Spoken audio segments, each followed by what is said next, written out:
বিসমিল্লাহির রহমানির রহিম। সাহসী বীর শিক্ষার্থীবৃন্দ, আসসালামু আলাইকুম।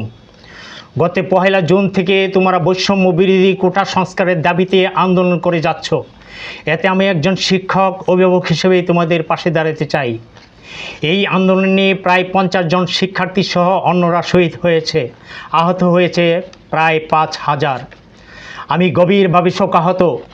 আজ নিরস্ত্র শিক্ষার্থীদের উপর police, RAB, BGB, Chhatra League, Jubo League সহ ভাড়াটিয়া কিলার বাহিনী দিয়ে ছাত্রীদের হত্যা ও নির্যাতন বর্বর ইসরায়েল সেনাবাহিনীকেও হার মানিয়েছে।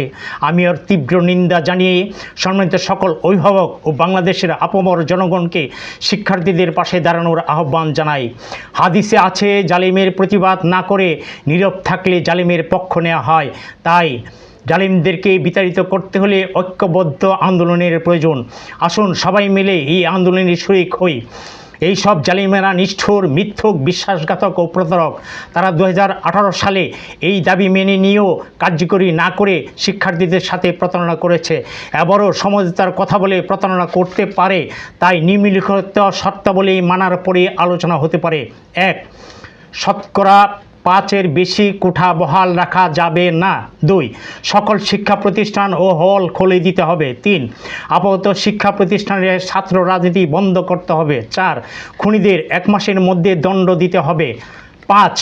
শাসক প্রধানসহ ছাত্রলীগ, যুবলীগ জাতির কাছে নিঃশর্ত ক্ষমা চাইতে হবে। 6. সকল শহীদের নামে নিজ নিজ জেলায়, বিশ্ববিদ্যালয় বা কলেজে শহীদদের স্মরণে নাম ফলক স্থাপন করতে হবে। 7.